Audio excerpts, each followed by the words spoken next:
Welcome to It's About Time, where we challenge outdated higher education models and push for bold student-first reforms.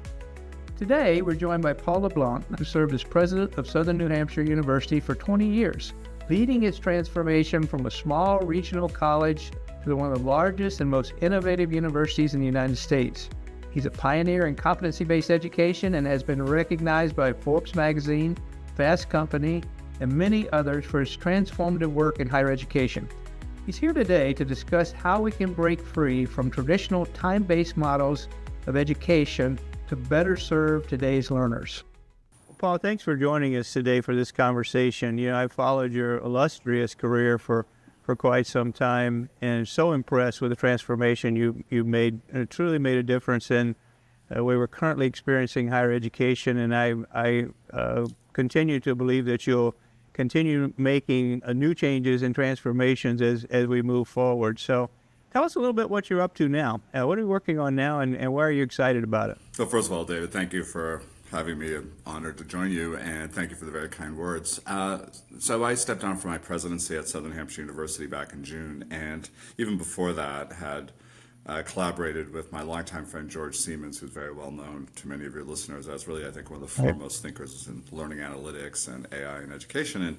And it was after ChatGPT came out in November of 22, and George and I were at the ASU GSV Summit, which is kind of the EdTech, Lollapalooza sort of event every year.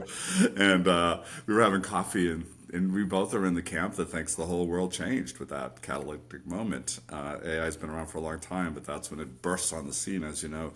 And I said to George, it's not public yet, but I'll be stepping down from my presidency next June. He was at the University of Texas and University of South Australia joint employment. I said, George, everything changes. Why don't you leave? Come join me. Let's figure out how to reinvent learning. So with that modest goal in mind, we created a public benefits company called it was originally Human Systems, but our lawyers say that's not a name we could protect. So it's now known as Matter in Space. So Matter in Space is a public benefits company, a small company. It's a startup.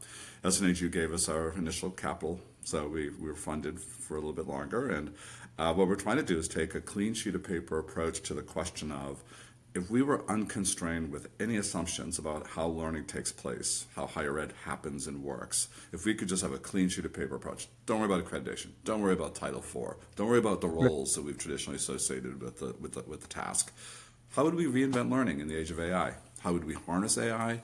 And how would we do it in a way that keeps individual students really at the heart of the work? So that's what we've been working on.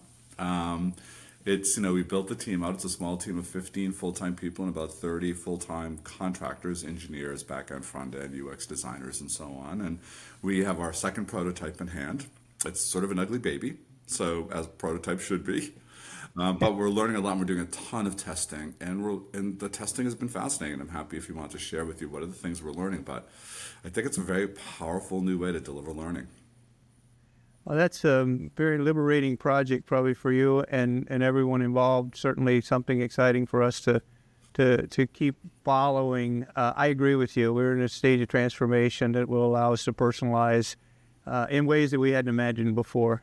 Some of us, and I join you in having done this work and talked about it for a very long time, there does seem to be a window here now to do a student-centric, personalized approach that is technology enhanced that we haven't seen before. But let's talk about that paper that has a lot of words on it before you wiped it clean. What are the things that are the barriers? You were a pioneer in competency-based education. We all followed that work. We thought it was going to take off faster and bigger and scale faster than it actually did. I think we had some great proof points. All of us who moved into the competency-based space were a little perplexed that things didn't take off as quickly as they could. And, we circle back around to the Carnegie Unit and the role of the Carnegie Unit and what we understand about it as one of the culprits. Could you talk about that and where you're excited about the progress we've made in competency-based, but Yeah. also where you think we've got some additional barriers? So let me start with the second part of that, which is what happened and where are we? And then I'll sort of come back to what the structural Yeah, impediments are. So I think we followed the Gartner curve, the famous curve that says, new breakthrough innovation or idea comes through, and you get to the sort of, exuberance, overstated hype. I was guilty of it. It's going to change the world because you can see the way it could change the world. right, And then, of course, it disappoints and it isn't what you thought it was. Like this happened with MOOCs, for example. And then you go into what they call the slough of despair. Like, well, that was another fad that went away. But then what happens is quietly now, there's kind of a slow build and the impact gets felt over time because these are complicated things. So I was a couple of years ago at the Competency-Based Education Network annual conference, CBEN. And at right, CBEN, in the pre-conference workshop, there were probably 200 institutions there who sent teams to learn how to put in place competency-based programs. So, and if you talk to Charlotte Long, who heads CBEN, she'll tell you she's constantly busy now fielding calls from institutions of all types saying, how do we do this? Hold that right, thought for a moment. Now you've also got the explosion of micro-credentials. And what's true about micro-credentials? They're all about skills and competencies. Like right, they're not about credits. They're about, I need to learn this thing. I need that thing to be tied to a good paying job. Like I need to see that link. So now I'm coming to you from San Luis Obispo, where I'm at the Business Education Roundtable. That's all the employers are talking about now. yeah, And with the questions about the degree and how long it takes and how much it costs and so on, I think in some ways we are now coming into the full fruition of what competency-based education, what we imagined. And in a world of right, AI, where what you know is actually not as important as what you can do with what you know, because frankly, you can know almost anything. Now it's going to be about performance. It's going to be your skills at using it, right. your skills at other things. So I think the confluence of where we are, David, is really coming together in a way that we will continue to see growth in the CB movement. The other thing that I would say about what gets in the way. So one of the things we learned when we launched College for America, which was our first direct Right. assessment program, was the ways in which federal financial aid policy really got in our way. So while we were given permission by the U.S. Department of Ed to measure student learning not tethered to the credit hour, everything about the way you dispense financial aid is tied to time. So we're trying to get away from time, and yet the underlying rules. And there's a word for this, or a phrase for this in policymaking circles, because Congress passed the ability to do this, so that was the legislation, but the administrative law did not breathe body into the life of the law. That's the phrase I was referring to. So we Right. ran into this like, oh, wait a minute, we still have to do satisfactory academic progress. We still have to define terms. We still have to so that was really difficult. And then I think the other thing that it was very new, and we made this is mea culpa mistakes. So we were talking to employers and students about competency-based education. You know what they don't understand? The phrase competency-based education. Like we should have been talking about skills. We should have been talking about project-based. Right. So, and some of this was our packaging and our marketing and how we put it together. But I think we are past that now. I'm pretty bullish on the future of CBE. Well, it's reassuring. UMass Global is also a direct assessment competency-based piece, and it's still, a significant part of our operation, but not the predominant part of our operation. And I empathize with the challenges of, having the ability to move forward, but regulatory constraints that make you back map it to seat time in so many different ways. So Yeah. I think you're correct there. There's another issue beyond Carnegie units and seat time, the time we spend trying to learn something versus the skills that we actually learn, which is demands around regular and substantive interaction with faculty, Yeah. which is kind of sacred ground for many in higher education. But, as you move into the AI space and think about how we can facilitate, learning interactions with students that may or may not include the traditional professoriate. How are you thinking about that from an AI perspective? Yeah, so there are a couple of things that are interesting. So remember that regular and substantive interaction was a regulatory piece that was put in to counter what the department called self-learning. So what they were really worried about was predatory, in their minds, for-profits who are enrolling students in programs where they're basically on their own. There was no help. Right. So the intent was not a bad one. So, but Right. if you're trying to sort of create a new learning model, which there's lots of support, it just doesn't happen to be traditional faculty on a regular basis, that was hard for them. So now that well-intended regulation gets in the way of real innovation. And, Western governors, our friends there, Scott Pulsford and team, have had to fight that one. And I was certainly engaged in those discussions in my short time at the department. It was very hard to get the traditionalists to get their minds wrapped around this. The idea that you could have an academic coach, the SNHU model, relies less on the centrality of faculty and more on a learning coach, what we call academic advisors, but they're life Right. coaches in some ways. And I think, those are incredibly powerful because, especially for online learners, it can feel isolating. You're working at your dining room table, and in the next room you can hear your family laughing at the favorite sitcom you're not sitting in because you're trying to master statistics over here, and you're thinking, what was I thinking coming back to college 10 years later? And what you really need, and I wrote about this in my book, Broken, the first chapter is called Mattering. You need to know there's someone in your corner, someone who cares that you're Right. there, someone who's helping you, getting you guidance, giving you a kick in the pants when you need it, celebrating your victories. In the SNHU model, we use these academic advisors, which are really learning coaches. Right. I would argue that's much more powerful than measuring how many times my faculty member reaches out with an email, which is what the department wanted to do, right? Exactly. And night and day. So now as we think about AI, this gets really complicated in ways that are both exhilarating and a little bit scary. So we can now use dialogic agents that are tuned to emotion, fine-tuned to you as a student, personalized, endlessly patient, supportive, and so on. And the anthropomorphism of that is really weird. I was talking to folks who are pretty close to kind of inner circles at places like OpenAI, and they said, these companies will talk about security and privacy and data and workforce. You know what they don't want to talk about? Because they know it's going to be really odd? Anthropomorphism. Like if you played with any of these new agents, Right. go to sesame.com and look at the beta of their new voice agent. It's amazing, and it's like, woof. So we can create AI tutors, teachers, and so on that will be incredibly powerful. And honestly, more available, more present, more engaged, because they're designed to be so, than a faculty member ever can hope to be. So does that mean we're going to replace faculty? I don't think so. I think there will be models that will not have faculty. But, we spend a lot of time thinking about, can we create agents that are like genius TAs and allow faculty to Right. be in a version of the flipped classroom on steroids? So imagine your genius TA is actually taking care of all the teaching, all the knowledge transfer, all of the tutoring, helping students when they're stuck, advising, wellness, all of that can be done. We're building that in the Matter in Space platform.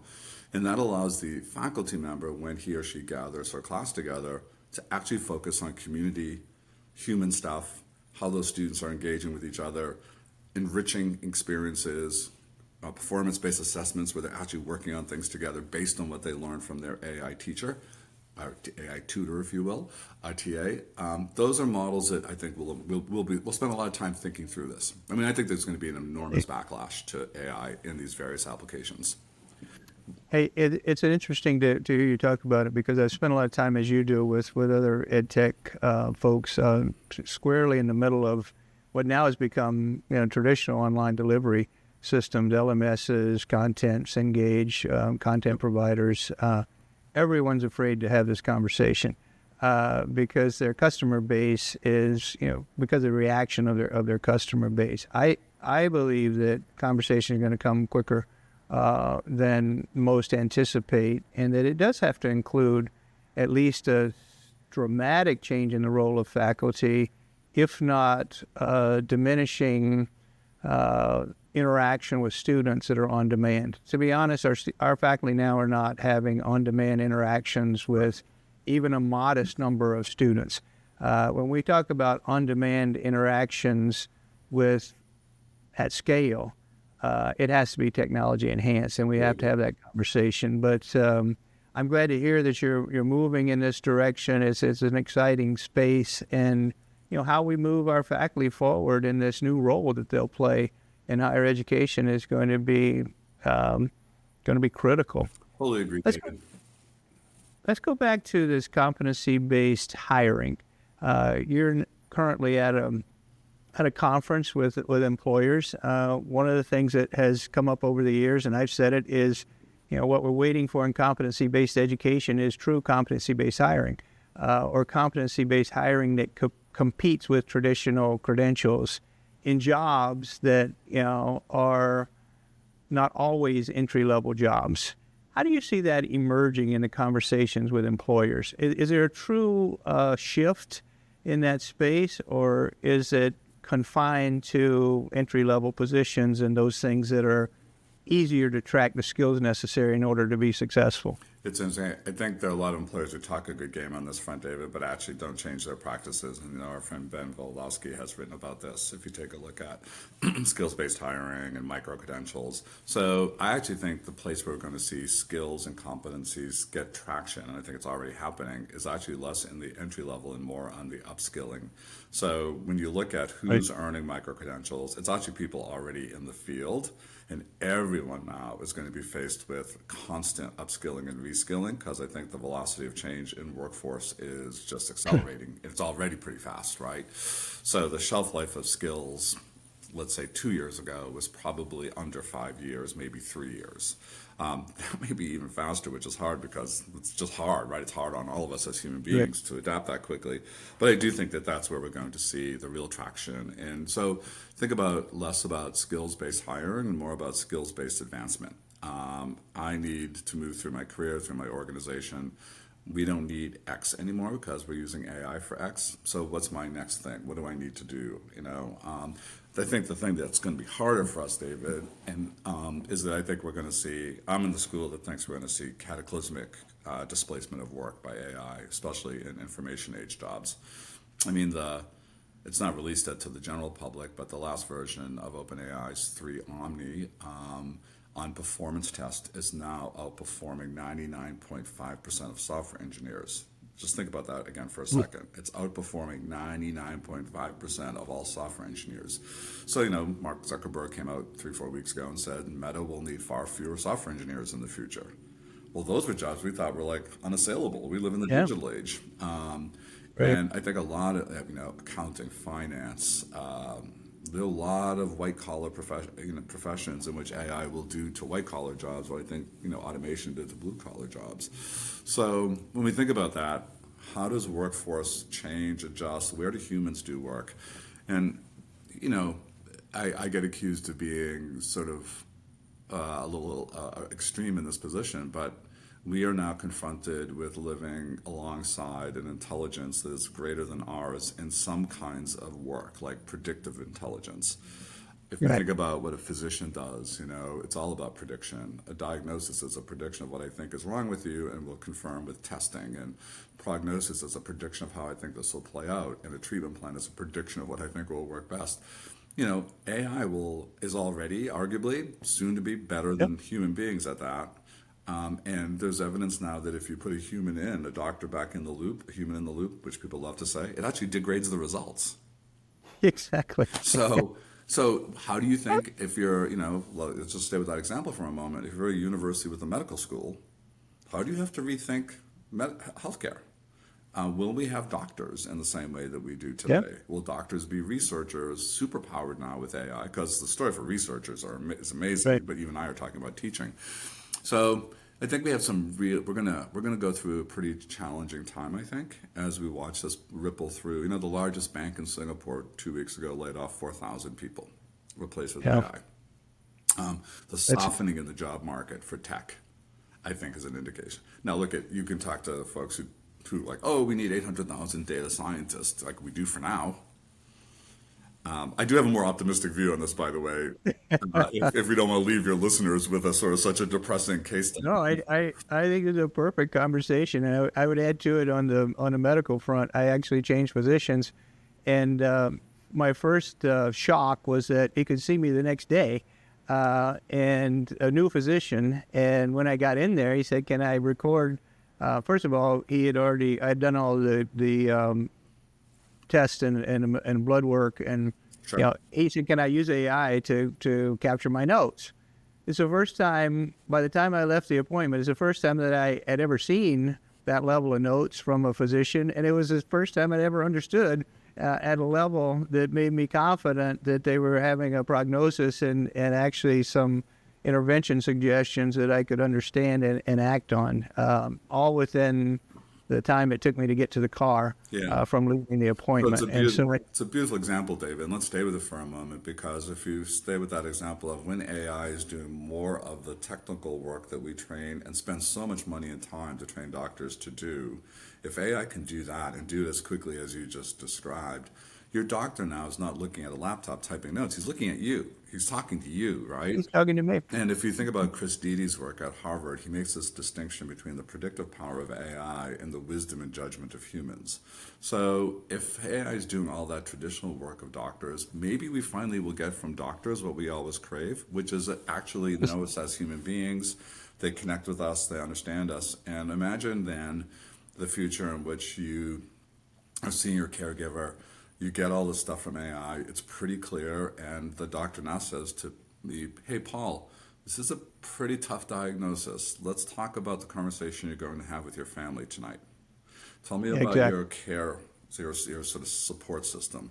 Tell me about how you think about things like quality of life. These are not the things of AI. These are the things based on religious belief and your own sense of the world and yourself. Let's talk about how you, as you navigate this new landscape, a lot of questions are going to come up. How do you want me as your caregiver to be in that conversation with you? What do you want from me? And imagine, so what we're really saying here is that AI frees doctors to be more human, to be more in relationship with their patients and so on, which we all crave. Right. So I think, my optimistic view about the future of work is that we actually may transition from an information economy where now we will be able to have AI doing so much of those jobs at a fraction of the cost, and allow human beings to do care economy jobs that actually make the world better, make the people we serve better, make ourselves feel better when those jobs are supported and reasonably paid. So David Autor at MIT, the labor economist, talks about AI and the rise of middle-class jobs, and staying with healthcare, he says, imagine nurses who have all the foundational skills. They know how to fix your broken arm. They know how to put a PICC line in and so on, who have the emotional intelligence that we often see more in them than our doctors, and now have at their side the most expert physician care possible, the Mayo Clinic, the Columbia Presbyterian, and so on, right? You could flood the American healthcare system now with great nurses who are eminently well prepared to take care of you. And with your wearables integrated, we know your blood pressure, we're monitoring, you're getting AI reports, you have constant care at your side if you want it. That's a pretty good vision. And I would say we don't lack for human jobs. We just don't like to pay for them. Like, we should flood our K-12 system with great teachers and social workers and counselors and early childhood educators. We should rebuild a mental health care system that's been decimated. We use our prisons. Those are human. AI will help, but AI won't do those jobs. So my hope is that we see a transition in the workforce, because for a lot of us, a lot of people, a lot of our fellow citizens, information economy jobs are soul deadening. Like David Graeber, before he died, his last book was called Bullshit Jobs. And the research is pretty clear. Something like 63% of people say if they stopped doing their job tomorrow, no one would notice. Nobody would care. What a soul deadening thing to have to say about your work. Yeah. Teachers don't say that when teachers are well supported. When teachers feel well supported, they love their jobs. Caregivers love their jobs. We just live at a time when we don't value those jobs, and we burn people out and we don't pay them very well.